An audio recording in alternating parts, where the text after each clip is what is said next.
देवरानी की कोठी। ये कहानी शुरू होती है सुष्मिता के घर से, जो फिलहाल यशोदा निवास की इकलौती बहू थी। रात के वक्त सुष्मिता अपने पति और अपने 2 बच्चों के साथ अपने कमरे में किसी तरह खींचातानी करके बेड पर एडजस्ट होने की कोशिश कर रही थी। अरे जी, थोड़ा सरकिए ना, मैं इधर से नीचे गिर जाऊंगी। बिस्तर की लकड़ी पर तो आ गया हूँ, अब कहाँ जाऊँ? गद्दा तो तुम नसीब होने नहीं देती। तो मैं कौन सा आराम से सो रही हूँ? दिन भर एक पैर पर खड़ी रहकर काम करती हूँ, और रात को नसीब होता है ये बिस्तर जो इतना छोटा है कि आदमी करवट भी बदले तो नीचे आ जाए। एक करवट सो सोकर मेरा बायां हाथ सुन पड़ गया है। मुझे करवट बदलनी है, आप घसकिए ना। सुष्मिता के बोलने के बाद भी संतोष नहीं घिसकता, और जैसे ही सुष्मिता करवट बदलती है, संतोष जमीन पर गिर जाता है। साला ये भी अच्छा है, दिन भर ऑफिस पे काम करो और नसीब होता है ये फर्श। गुस्से से संतोष फिर से बिस्तर पर किसी तरह जगह बनाकर एडजस्ट करने लगता है। मैं तो आराम से ही सोऊंगा, चाहे आज कुछ भी हो जाए। और ये कहकर संतोष हाथ पैर फैला लेता है, और उसके हाथ पैर फैलाते ही सुष्मिता धड़ाम से नीचे गिर जाती है। हाँ, मुझे नीचे गिराओ, गर्मा गर्म रोटियां जो परोस कर देती हूँ ना मैं। ये नहीं कि एक और कमरे का इंतजाम कर दो। 2 हम 2 हमारे बच्चे कहाँ से आएंगे सब एक बिस्तर पर? तो मुझे क्यों बोल रही हो? इस कमरे में दूसरा बेड लगा भी तो नहीं सकता? 2 बित्ते का हमारा कमरा है, जोर से अगर अंगड़ाई लूं तो दूसरा हाथ गौतम के मुंह पर मिलता है। तो एक और कमरा बनवा लो। इस बारे में तो मैं कुछ नहीं कर सकता सुष्मिता।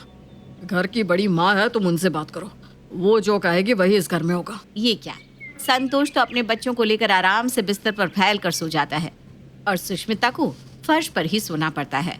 पर हर रोज की इस प्रॉब्लम से बाहर आने की सुष्मिता ठान लेती है, और सवेरे उठते ही अपनी सास से इस बारे में बात करती है। अब मैं क्या बोलूं बेटा, घर में 3 तो कमरे हैं, एक में गौतम सोता है। अभी उसका परिवार नहीं है, उसका परिवार भी होगा तो थोड़ी ना अलग कमरा बनाया जाएगा। वो लोग उसके कमरे में सोएंगे, तेरे कमरे में तेरा परिवार, और मेरे कमरे का तो तू देख ही रही है। मेरी आंखों देखिए ना माँ जी, दिन भर काम करती हूँ मैं, आपका, अपने पति का, अपने बच्चों का, उसके बाद अपने देवर का भी, पर कभी एक शब्द नहीं कहती। रात में ठीक से ना सोने से मेरी आंख के नीचे गड्ढे हो गया, पर एक बार आपके मन में ये नहीं आया कि मेरे लिए एक कमरे का इंतजाम कर दे। अब तो मुझे कुछ समझ में ही नहीं आ रहा कि क्या करूं। देवर जी का कमरा छीन लूं क्या? अब मैं क्या बोलूं बहू, अगर वो देता है तो ले लो उसका कमरा। सुष्मिता को कोई सटीक जवाब मिलता ही नहीं, और हमेशा की तरह सुष्मिता की इस प्रॉब्लम को एक छोटी सी प्रॉब्लम समझकर सभी अनसुना कर देते हैं, और सभी लग जाते हैं गौतम के लिए लड़की की तलाश में। ये मैं क्या सुन रहा हूँ मम्मी? भैया, मेरे लिए आप लोग लड़की देख रहे हो? कोई ज़रूरत नहीं है, मैंने लड़की देख रखी है। वेन्यू, तारीख, तिथि, बाकी सब कुछ आप लोग देख लो, लड़की मैं ले आऊँगा। देख लो माँ, ये प्रॉब्लम भी खत्म हो गई। और फौरन ही सभी गौतम की पसंद की हुई लड़की को एक्सेप्ट कर लेते हैं। होने वाले वर और वधू की कुंडली मिला दी जाती है, और कुंडली भी बिल्कुल सटीक मिलती है। तो जो एक कारण था जिससे शादी टल सकती थी, वो भी खत्म हो जाती है, और निकिता और गौतम की शादी हो जाती है। अपने पति का हाथ पकड़े निकिता अपने ससुराल के दरवाजे पर मुंह दिखाए के लिए आ जाती है। मेरा कमरा। घर के दरवाजे पर खड़ी नई दुल्हन के स्वागत के लिए उसकी जेठानी सुष्मिता भाग भाग कर ऐसे सारे काम कर रही थी मानो उसकी बहनी उसकी देवरानी बनकर आई हो। बस बस सुष्मिता, पैर में मोच आ जाएगा। निकिता तेरी देवरानी है, तेरी खुद की बहू नहीं है जो तो उसके लिए इतना भाग भाग कर काम कर रही है। अरे आंटी जी, मेरी देवरानी नहीं, मेरी बहन आई है, मेरी बहन। तो खुश क्यों ना हूँ मैं? और वैसे भी ये तो कुछ नहीं है, मेरे देवर जी और उनकी प्यारी मिसेस के लिए मैंने कुछ बड़ा सरप्राइज सोच कर रखा है। बाप रे, ऐसी जिठानी काश मुझे मिली होती। अरे विमला, इतनी बड़ी बड़ी आंखें करके मेरी दोनों बहुओं को मत देख, उनके प्यार को नजर मत लगा, चल हट पर है। वैसे क्या गिफ्ट देने वाली है अपने देवर देवरानी को बहू तू? बताइए ना भाभी, क्या है गिफ्ट? आप दोनों के लिए 7 days and 8 nights का हनीमून पैकेज चाहिए, घूम कर आइए। ये सुनते ही निकिता फौरन अपनी जेठानी को गले लगा लेती है। हाय स्वेर भाभी, मैं आपको सच बता रही हूँ, मैं इतना डरी हुई थी ये जेठानी नाम का कीड़ा न जाने कैसा होगा। मेरे सर पर मेरी जेठानी तांडव करेगी, this that blah blah, but आपने तो हमारे लिए हनीमून प्लान करके रखा है। इससे ज़्यादा कूल जेठानी मुझे मिल ही नहीं सकती थी। ये तो कुछ भी नहीं है देवरानी जी, आगे आगे देखिए, अभी बहुत कुछ है मेरे खजाने में। तू ना अपना बैग आज ही अनपैक मत करना, क्योंकि पूरी रात तो ये रस्में चलती रहेंगी और कल सुबह की मैंने तेरी और देवर जी की टिकट कर रखी है। जाओ 7-8 दिन घूम कर आओ, उसके बाद कहाँ फुर्सत मिलेगी घूमने की। यही तो समय है, एंजॉय एंजॉय। अरे वाह सुष्मिता, मुझे तो लगा था बिस्तर से गिर गिर कर तेरे माथे का स्क्रू ढीला हो गया होगा, पर नहीं, तू तो अभी भी वैसी है। और अगली ही सुबह निकिता और गौतम अपने हनीमून पर चले जाते हैं। आपने कहा था ना मम्मी, गौतम देता है तो ले लो, तो मैंने ले लिया। आगे आगे देखिए देवरानी जी, होता है क्या। आपके वापस आने के बाद आपका ससुराल तो वही रहेगा, पर कमरा वो नहीं रहेगा।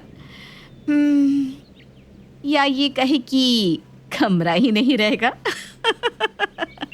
सुष्मिता अपने कमरे में जाती है और अपना कपबोर्ड खोलती है। कपबोर्ड खोलते ही सारे कपड़े नीचे गिर जाते हैं। अरे मेरे कपड़ों, अब तुम्हें गिरने की कोई ज़रूरत नहीं है, क्योंकि अब तुम्हें मिल रहा है एक नया कमरा विद न्यू कपबोर्ड।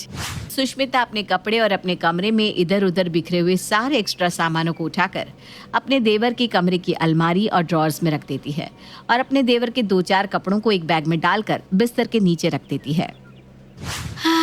अब मैं सोऊंगी आराम से। गौतम तो घर पर था नहीं। अब सुष्मिता अपने दोनों बच्चों को लेकर गौतम के ही कमरे में सोना शुरू कर देती है और इसी तरह 7 दिन बीत जाते हैं।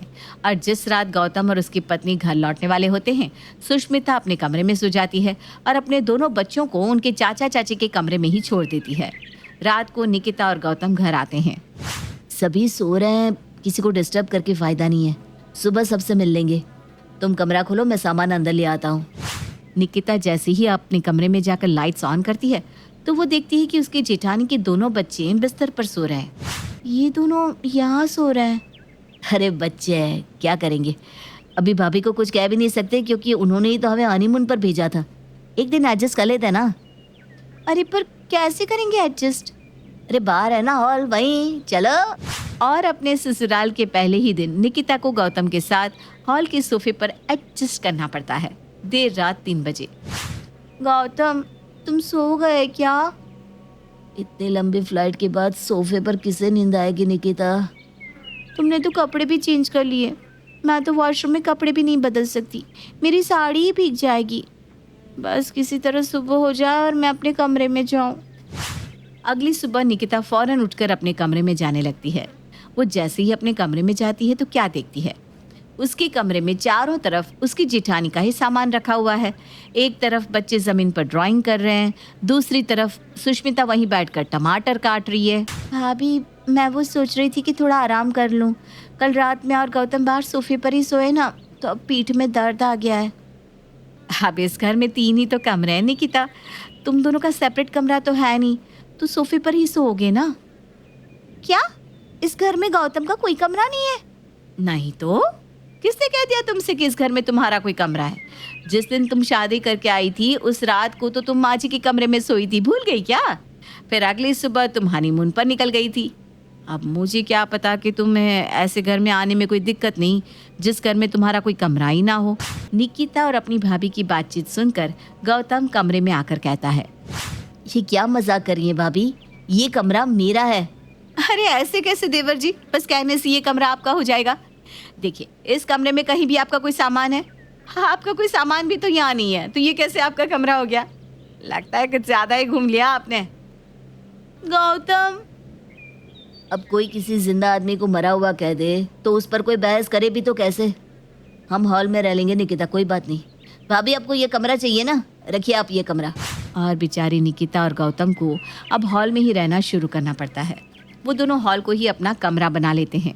रात के वक्त एक रस्सी लगाकर निकिता एक पर्दा उस पर टांग कर हॉल को घर के बाकी हिस्से से सेपरेट कर उसे एक कमरे का रूप दे दिया करती। ये सब क्या देखना पड़ रहा है निकिता तुम्हें? कहाँ तुमने इतने बड़े बड़े सपने देखे थे और यहाँ तुम्हें इस तरह। I am so sorry. कोई बात नहीं गौतम, लाइफ सब कुछ सिखा देती है, ये भी सही। उस रात तो निकिता किसी तरह हॉल में सो जाती है। अगली सुबह, मेरा बैग भी अभी तक अनपैक नहीं हुआ है गौतम, मैं इसमें से कपड़े कैसे निकालूं? यहाँ बैग खोलकर रखूंगी और बाहर से कोई आया तो बेकार में घर बहुत मैसी दिखेगा। ऊपर से अपना पर्सनल वॉशरूम भी नहीं है तो मैं कपड़े भी नहीं बदल पा रही हूँ। परसों से एक ही कपड़े में हूँ मैं। ओह गॉड, ये तो बहुत बड़ी प्रॉब्लम हो गई। एक काम करते हैं, हमारे जो बैग्स हैं उसे सोफे के नीचे रखा करेंगे ताकि किसी को कुछ पता न चले, और तुम कपड़े चेंज किचन में कर सकती हो। निकिता और गौतम के जीवन में प्राइवेसी नाम की कोई चीज ही नहीं रह गई थी। दिन भर हॉल में ही सोना, उठना, बैठना, खाना पीना। और सोए भी तो कैसे? किसी को अगर अपने पानी लेने के लिए उठना होता तो वो हॉल के ही रास्ते किचन जाया करता। एक रात जब निकिता हॉल के फर्श पर गहरी नींद में सो रही थी, तभी उसके चेहरे पर कहीं से पानी गिर जाता है। गौतम, लगता है इन लोगों ने हमें घर से भी बाहर निकाल दिया। देखो, आसमान से सीधी बारिश की बूंदें हमारे चेहरे पर गिर रही है। नहीं नहीं, वो तो मैं हूँ, मुझे माफ कर दे निकिता, मुझे तो दिखी नहीं। सोफे पर सोने से मेरी कमर अकड़ जाती है भैया, इसलिए मैं नीचे सोने लगी। ये सब सुष्मिता के कारण हो रहा है। मैं कल ही उससे इस बारे में बात करता हूँ। अगली सुबह संतोष गुस्से में सुष्मिता के पास जाता है। एक बार तो जरा तरस खा अपने देवर देवरानी पर, किस तरह उन्हें फर्श पर सोना पड़ता है। नया शादीशुदा जोड़ा है, जरा तो सोचती। मुझे बताने की कोई जरूरत नहीं है। काहे का नया जोड़ा? जाकर तो आ गया हनीमून पर, अब क्या? मुझे कुछ नहीं सुनना। मैं जब इस घर में आई, प्रॉब्लम मेरी भी थी। मेरी किसने सुनी? आपने, आपकी माँ ने सुनी? किसी ने भी नहीं ना। तो अब अगर किसी ने भी मुझे कोई भी सलाह देने की कोशिश की तो मैं अपने दोनों बच्चों को लेकर मायके चली जाऊंगी। जब भी कोई सुष्मिता को गौतम का कमरा वापस करने को कहने जाता, सुष्मिता यही कहती। और इसी तरह 15 दिन बीत जाते हैं। और फिर एक रोज निकिता अपनी प्राइवेसी को बरकरार रखने के लिए ऑनलाइन एक टेंट मंगवा लेती है और उसी टेंट को अपने हॉल में लगाकर रहने लगती है। जब भाभी मानने को तैयार ही नहीं है तो मैं भी अपने घर का हिस्सा क्यों छोड़ूं? आज हॉल में रखा है, कल बाहर फेंक देगी। तुम्हें अच्छा बनकर रहना है गौतम तो तुम रहो, मुझसे अब और नहीं सहा जाता। इसी बीच एक दिन निकिता की माँ बिन बताए उसके ससुराल पहुंच जाती है। ये सब क्या है निकिता? तो इस तरह यहाँ रह रही है झोपड़ा बांधकर? अरे बेटा, मैंने तो तुझे महल ढूंढ कर दिया था, पर तुझे ही गौतम से शादी करनी थी। मिल गया झोपड़ा तुझे? आपने तो हमें ठग लिया समधन जी। अब मैं क्या करूँ समधन जी, मैं खुद परेशान हूँ। अब बड़ी बहू तो निकिता का कमरा छोड़ने को राजी नहीं, पर मानना पड़ेगा, बड़े अच्छे संस्कार दिए हैं आपने अपनी बेटी को। ऐसी घड़ी में भी अपने पति की ढाल बनी खड़ी हुई है।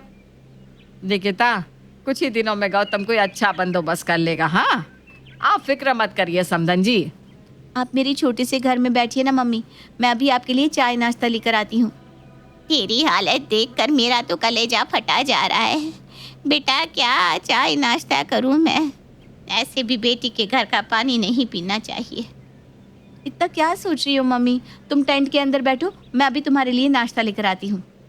पर मैं नीचे नहीं बैठ सकती बेटा, तू जानती है ना मेरे घुटनों में तकलीफ है। अब क्या करूँ, हॉल से तो सोफा भी हटा दिया मैंने।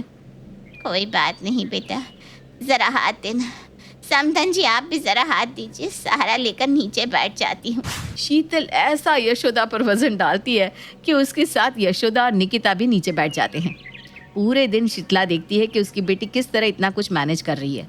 रात को जमीन पर बिस्तर लगाकर निकिता टेंट के बाहर ही सोने लगती है। टेंट छोटा है मम्मी, आप टेंट के अंदर सो जाओ, मैं और गौतम बाहर सो जाएंगे। हमें तो अब किसी भी तरह रहने की आदत हो गई है। तो इस तरह रहेगी? नहीं नहीं बेटा, फर्श पर सोने में तुझे कितनी तकलीफ होती होगी। तू एक काम कर, तू मेरी कोठी ले ले। ऐसे भी कोई उसका इस्तेमाल नहीं करता, हम रख कर भी क्या करेंगे जब अपनी बेटी ही जमीन पर सो रही हो तो। और इत्तेफाक से शीतल और निकिता की बातें सुष्मिता सुन लेती है। हे भगवान, एक कमरे के लालच में मैंने पूरी की पूरी कोठी गंवा दी।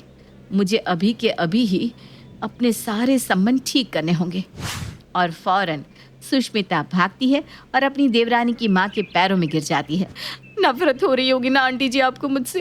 होनी भी चाहिए।